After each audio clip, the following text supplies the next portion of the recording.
स्वागत है आपका उसी कार्यक्रम में जो हंसी खुशी और ठहाकों का पर्याय है और जिसके लिए आप कहते हैं कि वाह वाह क्या बात है। और जैसा कि हमने आपको कल कहा था कि हम लौटेंगे, इस महफिल को जारी रखेंगे, तो इस महफिल को हम जारी रख रहे हैं हमारे उन साथियों के साथ जो अपनी कविताओं के लिए विख्यात हैं, जो अपने व्यंग के लिए प्रख्यात हैं और जो अपने अंदाज और अदायगी के लिए प्रसिद्ध हैं। हमारे वो साथी जिनके लिए हम कहते हैं वाह वाह क्या बात है। तो हमारे साथ हमारे साथी उपस्थित हैं। मंच के उस और निगाह में डालूं तो मुझे ऐसा लगता है जैसे चंद्र ग्रहण के 3 रूप सामने हैं। चंद्र ग्रहण प्रारंभ हुआ, थोड़ा ज्यादा हुआ, पूर्ण ग्रहण हो गया। महेंद्र अजनबी है, महेश दुबे हैं और सूर्य कुमार पांडे हैं। और इधर जो हमारे गजलों के शहंशाह बादशाह डॉक्टर कुंवर बेचैन है और उसके पास एक और बादशाह है अरुण जैमिनी। जोरदार तालियों से हम स्वागत करते हैं। आज मेरा दिल कुछ और इजहार करने को करता है। क्या इजहार करने को करा? मतलब आज कुछ पूछोगी नहीं? नहीं जी, पूछना हुआ पुराना, हाँ। अब आया फरमाइश का जमाना। अरे तो क्या फरमाइश करिए। अभी नहीं बताऊंगी, बाद में बताऊंगी, अचानक से। मतलब का प्रोग्राम के बाद अकेले में? नहीं, प्रोग्राम के बीच में। अच्छा, सबके सामने। पता नहीं इनके क्या इरादे हैं। इससे पहले कि ये अपने इरादों को जनता के सामने जाहिर करे, मैं बुलाता हूँ इस महफिल की शुरुआत करने के लिए एक ऐसे धमाकेदार कवि को जिसके पास ठहाकों की एक पूरी फैक्ट्री है और नाम उनका अरुण जैमिनी है। जोरदार तालियों से स्वागत करें।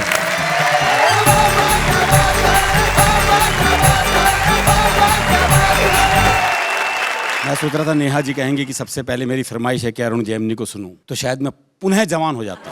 जी, दिल की आवाज यही थी, खुदा ने सुन ली। हो गया। हाय। अब वो बेचारा कविता पढ़ पाएगा? अभी तो पढ़ पाऊंगा। दरअसल क्या है कि हरियाणा के आदमी को इतनी मस्ती मिल जाए बस वो पर्याप्त है। जी, हमारे यहाँ तो हर संबंध हास्य रस में है ना जी। अच्छा, ये हरियाणा के ही बाप बेटे का संवाद हो सकता है। वो बाप ने बेटे से पूछा भी तेरा रिजल्ट क्या रहा? अच्छा। बोला जी हमारा जो प्रिंसिपल है ना उसका छोरा फेल हो गया। अरे बोले मैं तेरा रिजल्ट पूछ रहा हूँ। बोला जी गांव का सरपंच है ना उसका छोरा ही फेल हो गया। अच्छा। अरे बोले तेरा दिमाग खराब है, मैं तेरा रिजल्ट पूछ रहा हूँ। अरे बोले वही तो बता रहा हूँ, तू कौन सा प्रधानमंत्री लाग रहा है। वो मेरे पड़ोस में रहते जी रामकिशन जी, उनके बेटे का रिजल्ट आना था।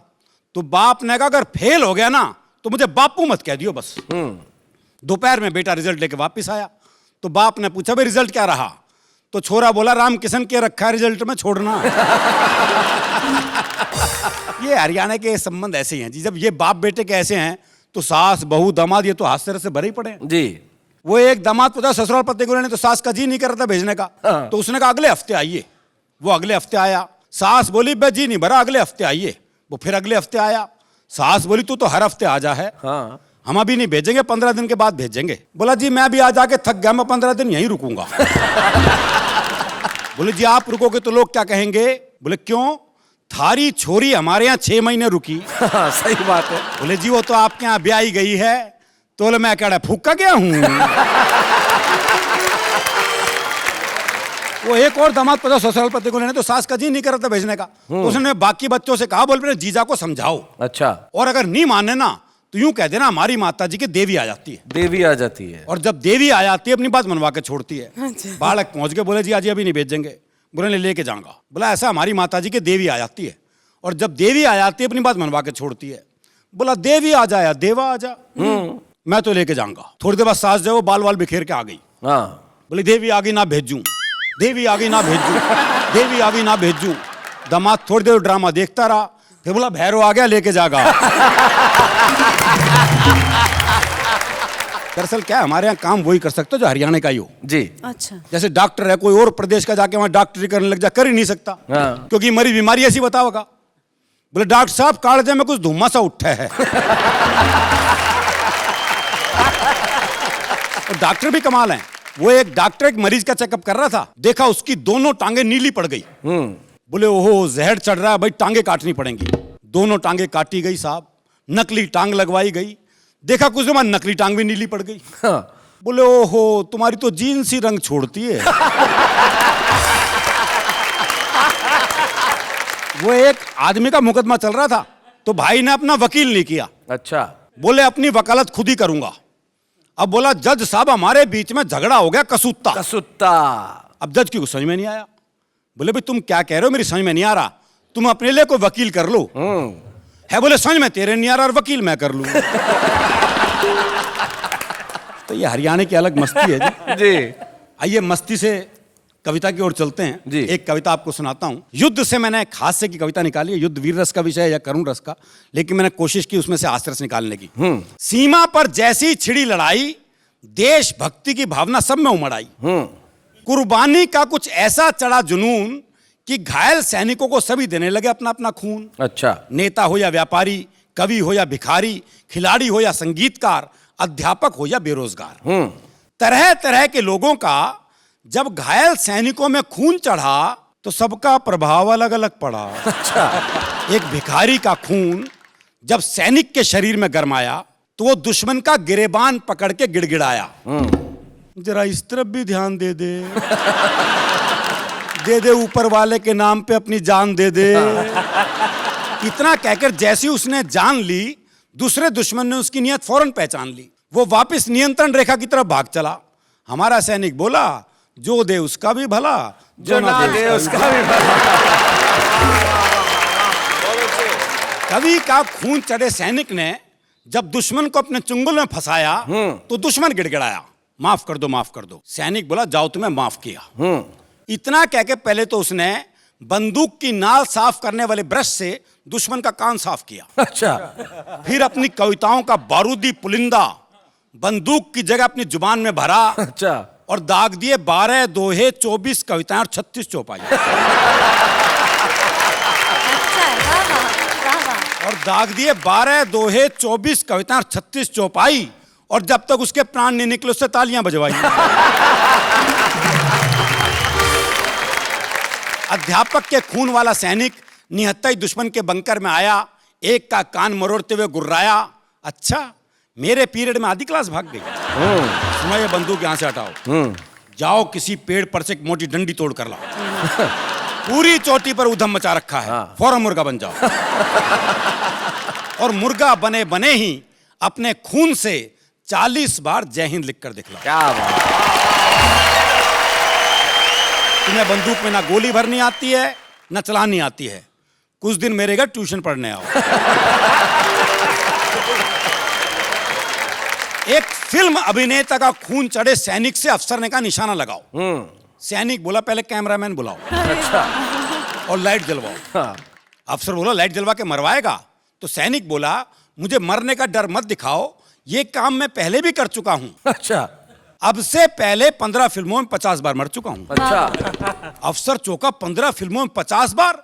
ऐसा तूने क्या करा था? सैनिक बोला क्यों, रीटेक में क्या तेरा बाप मरा था?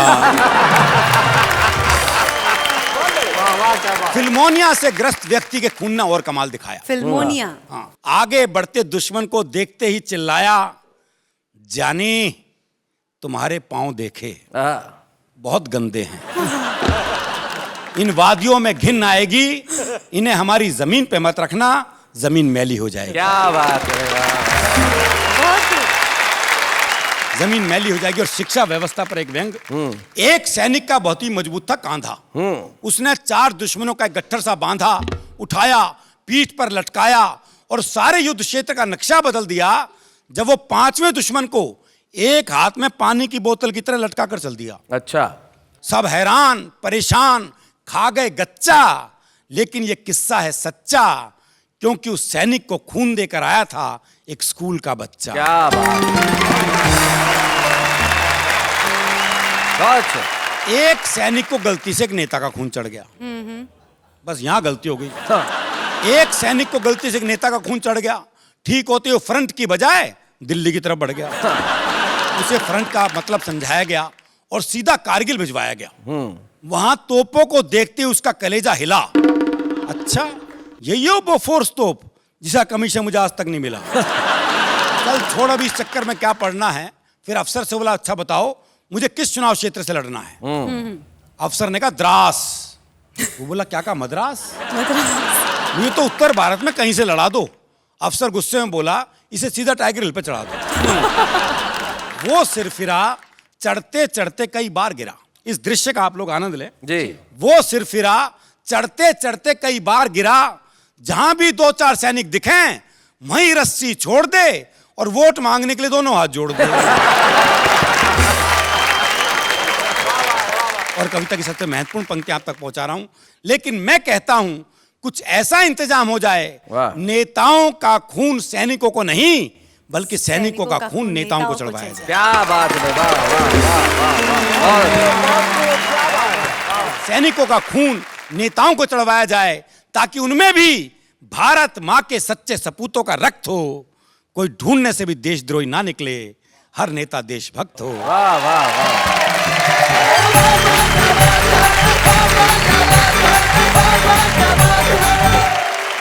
भाई क्या बात है, अरुण जैमिनी ने बिल्कुल, और अरुण जैमिनी नहीं, देश के हर कवि ने जब भी कोई कविता लिखी तो सबसे पहले उन्होंने यही सोचा कि हम जनता को जरूर हंसाएं लेकिन मुल्क की बात हमारे लिए सबसे महत्वपूर्ण है। तब 2 शेर मुझे एक शायर के याद आते हैं जो मैं इन सब कवियों के नाम करता हूं। टूटने और बिखरने का चलन मांग लिया, हमने हालात से शीशे का बदन मांग लिया, हम भी खड़े थे तकदीर के दरवाजे पे, लोग दौलत पे गिरे, हमने वतन मांग लिया।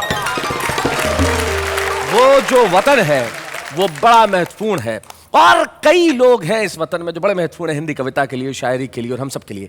एक ऐसा शायर जिसका एक शेर मुझे इतना पसंद है और वो सारी जिंदगी का फलसफा इन 2 शेरों में कह देते हैं। वो कहते हैं कि पूरी धरा भी साथ दे तो और बात है, पूरी धरा भी साथ दे तो और बात है, पर तू जरा भी साथ दे तो और बात है, और चलने को तो एक पांव से भी चल रहे हैं लोग, दूसरा भी साथ दे तो और बात है।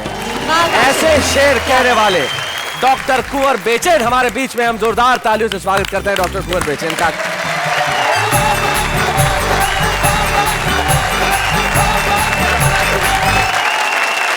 बहुत अच्छी अच्छी कविताएं यहाँ सुनाई जा रही हैं और बहुत आनंद से आप लोग सुन रहे हैं। मुझसे भी कहा गया कि थोड़ा बहुत हंस लिया करो, तो मेरे साथ क्या गुजरी वो बताना चाहता हूँ। जी जी। 2-4 बार हम जो कभी हंसा लिए, सारे जहां ने हाथ में पत्थर उठा लिए। क्या बात है। कौन हंसने देता है, तो हंसा रहे हैं, बहुत बड़ी बात। लेकिन भले सारे जहां ने हाथ में पत्थर उठा लिए हों, मैंने भी जवाब देने की कोशिश की। दुनिया ने मुझ पे फेंके थे पत्थर जो बेहिसाब, दुनिया ने मुझ पे फेंके थे पत्थर जो बेहिसाब, मैंने उन्हीं को जोड़ के कुछ घर बना लिए। नकारात्मक स्थिति में सकारात्मक बात कह रहा हूं और एक शब्द इस्तेमाल करने की कोशिश की है। जब छोटे थे तो बड़ी संटियां पड़ी हाथ पर, कहता हूं कि संटी की तरह मुझको मिले जिंदगी के दिन। छड़ी जिससे मारते हैं वो, इसीलिए बचपन में आपने बहुत खाई होंगी। संटी की तरह मुझको मिले जिंदगी के दिन, मैंने उन्हीं में बांसुरी के स्वर बना लिए। मैं सकारात्मक सोच का व्यक्ति हूँ। कहता हूँ कि किसी भी काम को करने की चाहें पहले आती हैं, अगर बच्चे को गोदी लो तो बाहें पहले आती हैं। वाह वाह। अगर बच्चे को गोदी लो तो बाहें पहले आती हैं, और हर एक कोशिश का दर्जा कामयाबी से भी ऊंचा है। हर एक कोशिश का दर्जा कामयाबी से भी ऊंचा है कि मंजिल बाद में आती है, राहें पहले आती है। वाह वाह वाह। पहले तो ये चुपके चुपके यूं ही हिलते डुलते हैं, हाँ। पहले तो ये चुपके चुपके यूं ही हिलते डुलते हैं, दिल के दरवाजे हैं आखिर खुलते खुलते हैं। मैं दर्शकों को बताना चाहता हूँ एक बड़ा ही खूबसूरत गीत जो डॉक्टर साहब का, मैं तो बहुत वर्षों से उस गीत का मुरीद हूँ। नदी और समंदर को प्रतीक बना के जो जिंदगी के सुर अपने इस गीत में लेके आते हैं डॉक्टर कुंवर बेचैन, मैं चाहता हूँ कि इस गीत को आज हम एक भेंट की तरह आपको दे सकते हैं। सुनाए वो गीत डॉक्टर। दिल के द्वार खुले तो मैं आप तक पहुंचने की कोशिश करता हूं। किसी ने पूछा कि समुद्र से मिलने क्यों नदी जाती है, तो 4 पंक्तियां उसमें ये थी कि अपनी उलझन में ही अपनी मुश्किलों के हल मिले, जैसे टेढ़ी मेढ़ी शाखों पर रसीले फल मिले, और उसके खारेपन में भी कोई कशिश होगी जरूर, उसके खारेपन में भी कोई कशिश होगी जरूर, वरना क्यों सागर से यूं जा जा के गंगा जल मिले। धन्यवाद। मैंने 2 प्रतीक चुने। नदी को बहुत पुराने समय से लेकर आज तक एक प्रेमिका का प्रतीक दिया गया है, और समुद्र को माना जाता रहा है कि वो एक प्रेमी है। नदी समुद्र से मिलने के लिए जाती है और उससे कुछ बात करती है, वो बात मैंने सुन ली, वो आपके सामने प्रस्तुत कर रहा हूँ। उसमें एक शब्द आता है रुबाई, आप सभी लोग जानते हैं, वो उर्दू में एक छंद का नाम है, जो सौंदर्य की, प्रेम की, अध्यात्म की बात कही जाती है। अब नदी क्या कहती है समुद्र से, सुनिएगा। जी। नदी बोली समंदर से मैं तेरे पास आई हूँ, नदी बोली समंदर से मैं तेरे पास आई हूँ, मुझे भी गा मेरे शायर मैं तेरी ही रुबाई हूँ। क्या बात है, नदी वाह, वाह, बोली वाह, समंदर से। उससे पूछा तुम क्यों उतर रही हो पर्वत के शिखरों से, तो जवाब देती है नदी बोली समंदर से मुझे ऊंचाइयों का वो अकेलापन नहीं भाया, लहर होते हुए भी तो मेरा आंचल न लहराया, मुझे बांधे रही ठंडे बर्फ की रेशमी काया, बड़ी मुश्किल से बन निर्झर उतर पाई मैं धरती पर, छुपा कर रख मुझे सागर पसीने की कमाई हूँ। नदी बोली समंदर से। क्या बात है। पर्वत रात ने कहा तुम कहाँ चली, उसको जवाब देखिए क्या देती है वो।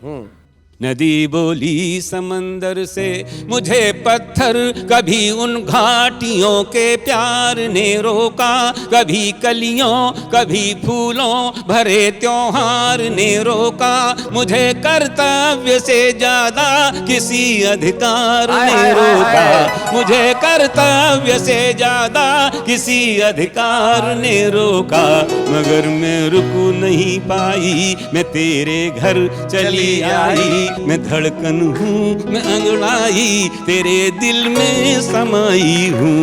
नदी बोली समंदर से। नदी बहती जा रही है, आसमान में चंद्रमा और तारे हैं, उनका प्रतिबिंब उनकी छाया उनकी शेडो पड़ रही है। तो नदी को मैंने एक दुल्हन के रूप में सजाने की कोशिश की है, कैसे सजा पाया हूँ देखिएगा। और आखिरी पंक्ति की जो उपमा है उस पर ध्यान चाहूंगा। जी जी। नदी बोली समंदर से पहन कर चांद की नथुनी, सितारों से भरा आंचल, नए जल की नई बूंदे, नए घुंघरू नई पायल, नया झूमर नई टिकुली नई बिंदिया नया काजल, पहन आई मैं हर गहना ये तेरे साथ ही रहना, लहर की चूड़ियां पहना मैं पानी की कलाई हूँ। बहुत बहुत धन्यवाद।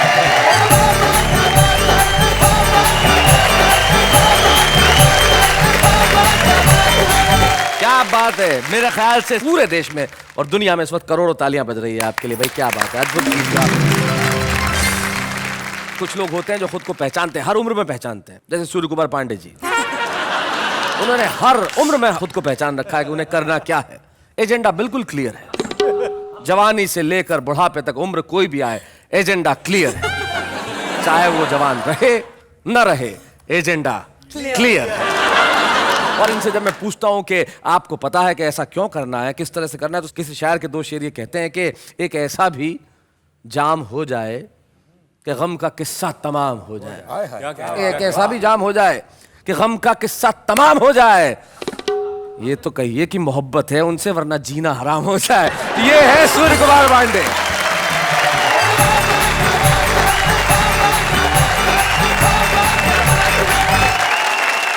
आज आपने एक से वतन की कविता सुनी, एक से चिंतन की कविता सुनी, अब मुझसे तन की कविता सुनी। अच्छा, एजेंडा क्लियर, एजेंडा क्लियर है। Agenda clear. इस अवस्था में कैसे कह सकता हूं कि कभी मैं भी गुलाब था, फिर गुड़हल हुआ, अब कनेर हो गया हूं। अच्छा, विध्वंस की स्थितियां। अरे तब मुझसे मिलते जब मेरे सिर पर भी शाहरुख खान जैसे घने घने बाल थे। अरे अब मिलने का क्या फायदा जब मैं अनुपम खेर हो गया।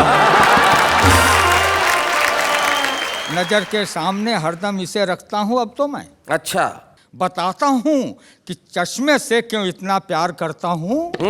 जवानी गुजरी अपनी गैरों से आंखें लड़ाने में, उम्र जब ढल गई है खुद से आंखें चार करता हूं।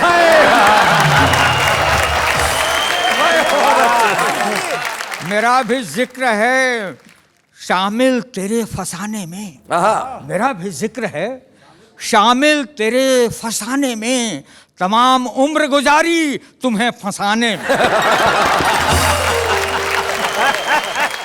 और हमारे कुंवारे दोस्तों के लिए कहता हूं, सिंगल सिंगल जीना भी क्या, अपना दर्द बटा ले यार। सिंगल सिंगल जीना भी क्या? सिंगल सिंगल जीना भी क्या, उससे दर्द बटा ले यार, बटा ले यार। मैंने एक पटा रखी है, तू भी एक पटा ले।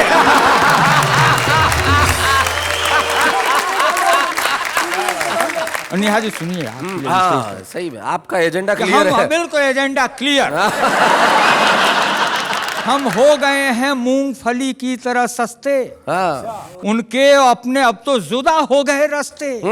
था वैलेंटाइन डे, हम फूल लेके जो लपके, वो दूर से ही बोली कि अंकल जी नमस्ते। था वैलेंटाइन डे। यादों के हाईवे पे वो दौड़ा रही है मुझको, रुकने भी नहीं देती कि तेल भी भरा लूं। और वो ऐसी है कि दिल से निकलती ही नहीं है। मैं सोचता हूं हार्ट ट्रांसप्लांट करा लूं।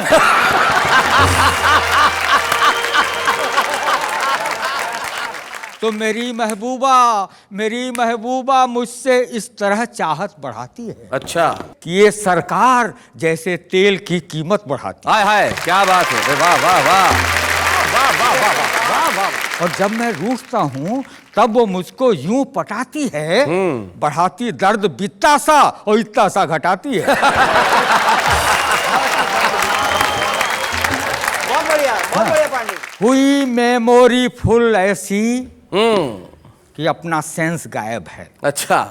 तुम्हारे लफड़े में पड़ करके फ्यूचर टेंस गायब है। तेरा स्ट्रांग सिग्नल वीक मेरा है, यही प्रॉब्लम। तेरा स्ट्रांग सिग्नल वीक मेरा है, यही प्रॉब्लम। तेरे नेटवर्क में आया, मेरा बैलेंस गायब है। अब आप ये तो बाहर की बातें थी, अब अंदर की। हाँ।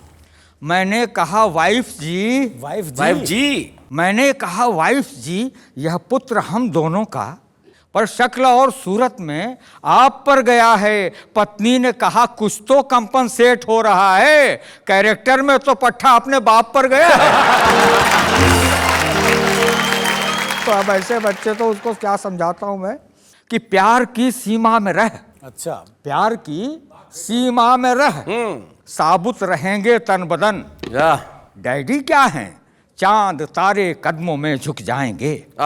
और लिमिट से बाहर न लव कर दिल जले पुत्र मेरे, हाई वोल्टेज आया तो सब उपकरण फूंक जाएंगे।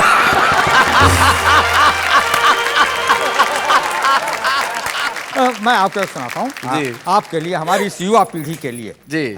कि गलती इनकी नहीं, गलती कहाँ है वो मैं बताता हूँ। इल्जाम दर्ज है नई पीढ़ी के नाम में, यारों कमी है कुछ तो अपने इंतजाम में। वाह वाह। यारों कमी है कुछ तो अपने इंतजाम में, और माओं की जगह आया औलाद पालती है। मत क्वालिटी तलाशो ठेके के काम में।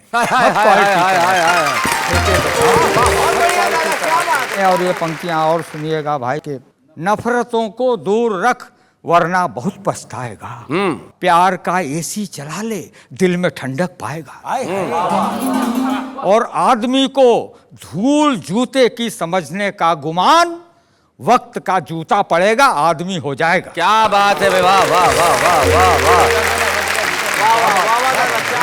और जाते जाते आपको 4 पंक्तियां सुनाता हूँ सुनाए कि मुझे गुजरे पलों की साइट पर तुम सर्च कर लेना। है क्या बात है। खरा 100% हूँ, टेस्ट या कि रिसर्च कर लेना। अच्छा। हंसी का गोल्ड कॉइन हूँ, रखो तुम दिल के लॉकर में। जरूरत जिंदगी को जब पड़े तब खर्च कर लेना। क्या बात है, वाह वाह वाह वाह।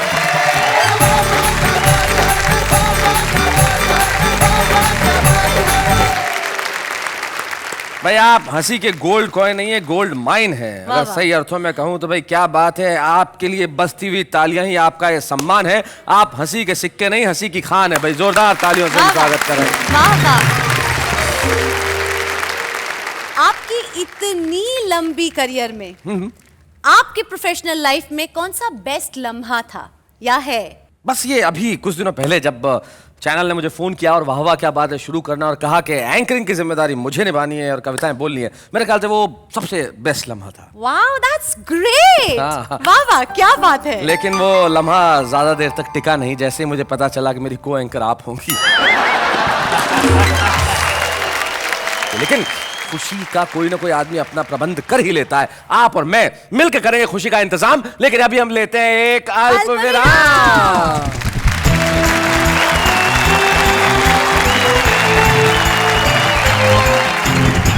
स्वागत है बेस्ट ऑफ द बेस्ट। वाह वाह क्या बात है। मैं और मैं जानता हूं इस वक्त आप बड़े खुश हैं, प्रसन्न और कह रहे हैं मेरे साथ वाह वाह क्या बात है।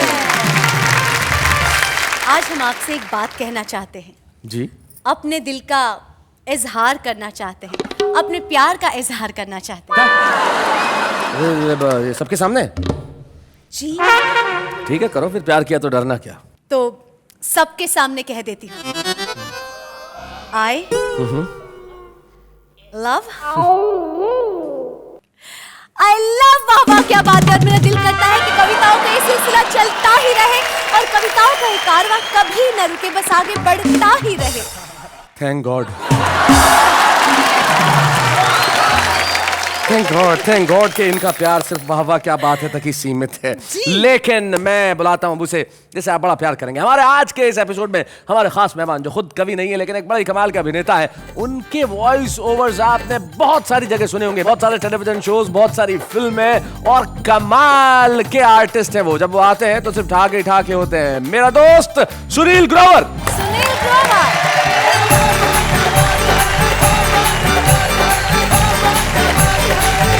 मैंने कविता का शौक बहुत पहले से पाला हुआ है और आज मैं यहाँ पे कविता जो मैंने लिखी हैं बहुत सारी, उनमें से शैलेश जी कौन सी अपनी लिखी हुई कविता सुनाऊं आज मैं? एक ही तो लिखी है भाई, वो सुना दे। अच्छा याद दिलाया। कविता लिखने मैं चला, कविता लिखने मैं चला, सुबह से हो गई शाम, तब समझा उनको ही करने दो जिनका है काम। तो मैं आज उनकी कविता पढ़ने वाला हूँ जो बहुत सिंपल लिखते हैं और बहुत सहज लिखते हैं। मैं उसको बहुत एंजॉय करता हूँ, इसलिए एंजॉय करता हूँ कि मेरी समझ में आ जाती है जी। हम सब लोगों की समझ में आ जाती है। हुल्लड़ मुरादाबादी साहब जी भाई जोरदार तालियों से स्वागत। कुछ दोहे आप सब लोगों के साथ शेयर करना चाहूंगा। पूर्ण सफलता के लिए, पूर्ण सफलता के लिए दो चीजें रख याद, मंत्री की चमचागिरी, पुलिस का आशीर्वाद। नेता को कहता गधा, नेता को कहता गधा, शर्म न तुझको आए, कहीं गधा इस बात का बुरा मान ना जाए। कर्जा देता मित्र को वो मूर्ख कहलाए, कर्जा देता मित्र को वो मूर्ख कहलाए, महामूर्ख वो मित्र है जो पैसा लौटाए। बिना जुर्म के पिटेगा, बिना जुर्म के पिटेगा, समझाया था तोय, पंगा लेकर पुलिस से साबुत बचा न कोई। बुरे समय को देखकर गंजे तू क्यों रोए। एक मिनट भाई साहब, इनके लिए तो नहीं है, 4 लोग बैठे हैं। ये हुल्लड़ मुरादाबादी साहब ने कहा है, मैं नहीं कह रहा हूं, मेरी तरफ से नहीं है। बुरे समय को देखकर गंजे तू क्यों रोए, किसी भी हालत में तेरा बाल न बांका हो। दोहों को स्वीकारिए या दीजिए ठुकराए, जैसे मुंह से बन पड़े मैंने दिए बनाए। क्या बात है, वाह वाह वाह वाह। भाई सुनील, कविता जो लिखता है वही उसे अच्छे ढंग से सुना सकता है, लेकिन एक अच्छा अभिनेता वही होता है जो हुल्लड़ जी की कविता को इतने अच्छे ढंग से सुनाए। हम आपका बहुत बहुत अभिनंदन करते हैं। Thank you so much Sunil, thank you.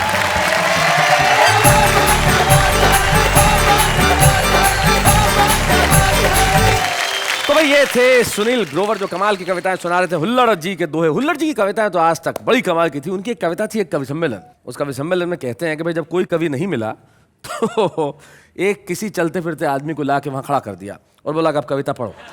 अब हुल्लड़ जी कहते हैं कुछ आदमी ने कविता पढ़ना शुरू किया कि मेरे घर के सामने एक है चौराहा और चौराहे के सामने एक है दोराहा और दोराहे के अंदर पहली गली है और पहली गली में दूसरी गली है और दूसरी गली में तीसरी गली है।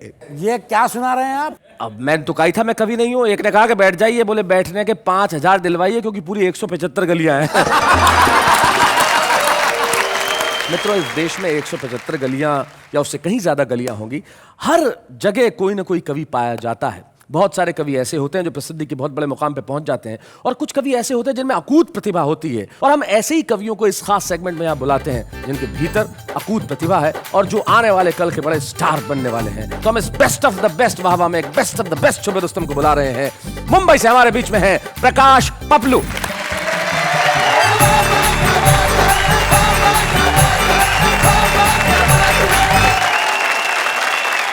दो पंक्तियां कहना चाहता हूं जी प्रकाश। कि हम हास्य कवि हैं, पर क्या हमारे दिल में गम नहीं होता? हाँ। और आपको बता दूं कि छुपा रुस्तम भी किसी से कम नहीं होता। हाय हाय हाय हाय हाय हाय। मैं बहुत प्रकाश, एक चीज बताओ, ये पपलू पीछे कैसे? हाँ। क्या है? जब मैं छोटा था तो मुझे पिताजी ले गए थे स्कूल में भर्ती कराने। तो मास्टर जी ने मुझसे पूछा कि गिनती आती है? कि मैंने कहा आती है। तो बोले बोलो। तो मैंने सुनाया 1 2 3 4 5 6 7 8 9 10 10 पे आके रुक गया। तो मास्टर जी बोले आगे? मैंने कहा आगे गुलाम बेगम बादशाह। उसी दिन से मास्टर जी ने मेरा नाम पपलू रख दिया। बहुत अच्छे। कुछ हास्य के 4 पंक्तियां सुनिए जी। एक मेरे मित्र है जो काम कुछ करते नहीं, और 12 बच्चों के वो बाप कहलाते हैं। अच्छा। मैंने पूछा मित्र से मुझे भी तो बता दो जरा, 12 बच्चों का खर्चा फिर कैसे आप चलाते हैं? मित्र बोला बड़े मजे से कट रही जिंदगी, हर महीने एक बच्चे का हम जन्मदिन मनाते हैं। उसमें भेंट स्वरूप जो भी मिल जाता बच्चे को, फिर उसी से हम महीने भर का खर्चा चलाते हैं।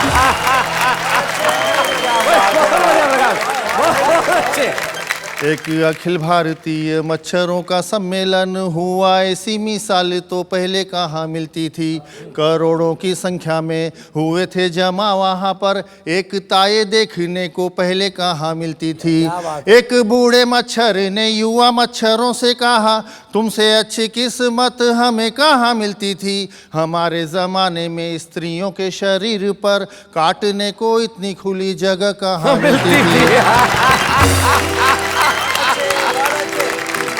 मेरा कुत्ता था बीमार, लेके गया डॉक्टर के द्वार पर। मैंने कहा कुत्ते को इंजेक्शन लगा दीजिए। डॉक्टर ने लगाई सुई, ऐसी प्रतिक्रिया हुई, कुत्ता ऐसे भागा जैसे घोड़ा भागा कीजिए। डॉक्टर बोला गलत सुई दे दिया हूँ माफ करो। मैंने कहा पशु से तो मत दगा कीजिए, कैसे पकड़ूंगा अब भागते कुत्ते को मेरे, वैसा ही इंजेक्शन एक मुझे भी लगा दीजिए। क्या बात है, वाह वाह वाह वाह। तुमने कहा कि छुपा रुस्तम भी किसी से कम नहीं होता। कम नहीं होता, छुपा रुस्तम तो कम होता ही नहीं। बहुत बढ़िया आपने अपने हास्य की कविताएं आपने सुनाई, और हम बड़े खुश हैं कि हम आज आपको यहाँ पे खूबसूरत स्मृति चिन्ह देना चाहते हैं। जोरदार तालियों से स्वागत करेंगे हम प्रकाश पपलू।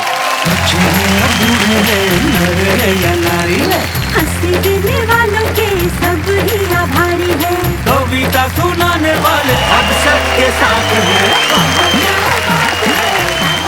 मैं जानता हूं कि आप देख रहे हैं कि क्या सिर्फ यही स्मृति चिन्ह है। नहीं, यह स्मृति चिन्ह नहीं है। प्रकाश पपलू को आज आपकी तालियों के रूप में मिल रहा है एक खूबसूरत इनाम, लेकिन हम लेते हैं एक अल्प विराम।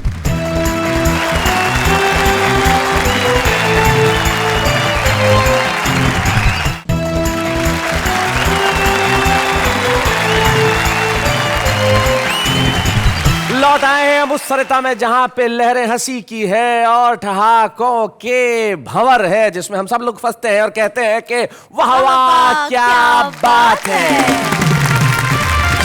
शैलेश जी, जी आज बेस्ट ऑफ वाह वाह क्या बातें हैं। तो लगे हाथ आप भी बता दीजिए कि यहाँ मौजूद सारे कवियों में से अकॉर्डिंग टू यू बेस्ट कवि कौन है? इनमें से बेस्ट कौन है? जी मैं खुद। जी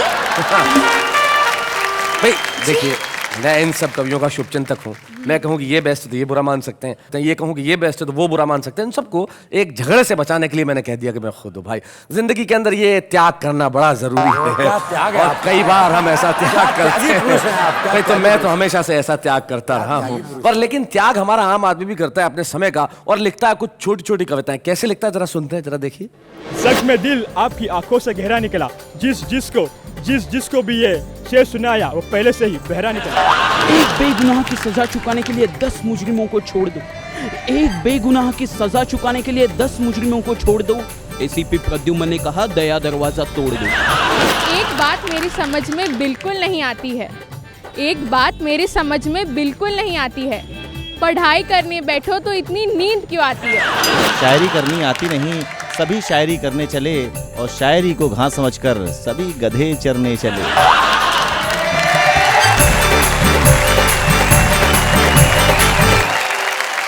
किसी ने बहुत बढ़िया कहा है कि ध्वनि, अलंकार, रस सब चीजें बेकार, कविता की सादगी ही है उसका श्रृंगार। वाह वाह। और कई लोग ऐसे होते हैं जो अपनी सादगीपूर्ण कविताओं से पूरी दुनिया पे छा जाते हैं। डॉक्टर कुंवर बेचैन एक पूरी पीढ़ी के लिए प्रेरणा नहीं है, हम सब के लिए एक सोर्स ऑफ एनर्जी है। आज वाह क्या बात है कि मंच पे हम चाहते हैं कि हम डॉक्टर कुंवर बेचैन को सम्मानित करें, और हम स्वयं सम्मानित महसूस करें। हम जोरदार तालियों से स्वागत करें डॉक्टर कुंवर बेचैन का। बच्चे हैं या बूढ़े हैं, नर है या नारी है, हंसी देने वालों के सब ही आभारी है, कविता सुनाने वाले अब सबके साथ हैं। क्या बात है, क्या बात है। डॉक्टर कुंवर बेचैन हमारे कुल के इतने बड़े कवि को जब सम्मानित कर रहे हैं तो बड़ा अच्छा लगता है जब उनके परिवार के सदस्य यहाँ उपस्थित हैं। हमारे साथ डॉक्टर कुंवर बेचैन की बिटिया वंदना रायजादा और उनके दामाद श्री शरद रायजादा उपस्थित हैं। वंदना, स्वागत है आपका। धन्यवाद। मैं कुंवर जी को वर्षों से जानता हूँ, मैंने आज तक कभी कुंवर जी को गुस्से में नहीं देखा। कभी आपको घर में कभी गुस्से में देखा है आपने कभी इन्हें? नहीं, हम लोग बचपन से ही पापा जी से जो सहजता जी, क्या बात है। और जीवन दर्शन जो हमने उनसे सीखा, उन्हें मैं कुछ पंक्तियों में कहना चाहूंगी। सुनाए। बारूद से चाकू से न खंजर से बात कर, गर कर सके तो दिल के ही अंदर से बात कर, मिलती है जिसमें जाके हर एक प्यार की नदी, इंसानियत के ऐसे समंदर से बात कर, वाह वाह। है जन्म से ही मौत की खूंटी पे जो टंगा, उस अपनी जिंदगी के कैलेंडर से बात कर। तो ये सीखा हमने अपने पिता से। क्या बात है। तो शरद जी, मैं आपकी स्थिति देख रहा हूँ, ससुर कवि, बीवी कवित्री, दो पाटन के बीच में साबुत बचाने को है। आपका क्या हाल होता है शरद जी, ये बताएं। चलिए जी, अपनी सुना जाते हैं, हमारी नहीं सुनते। बहुत अच्छा। फिर क्या करना पड़ता है आपको अपनी सुनाने के लिए? मुझे एक किसी ने पूछा था कभी कि आप जब ससुराल जाते तो आपको कैसा महसूस होता है।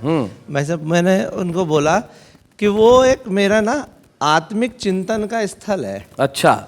जब व्हेन आई एम डिप्रेस्ड और I need some positive energy ji, तो मुझे वहां जाना होता। मतलब आपके हिसाब से कुंवर बेचैन जी आपकी सारी समस्याओं का उपचार है, ससुराल नहीं है, हरिद्वार है, जाके शांति मिलती है। क्या बात है।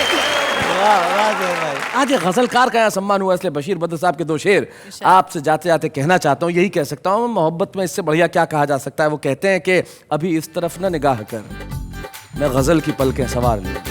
अभी इस तरफ न निगाह कर, मैं गजल की पलकें सवार लूं। मेरा लफ्ज लफ्ज हो आईना, तुझे आईने में उतार लूं। वाह वाह, क्या बात है।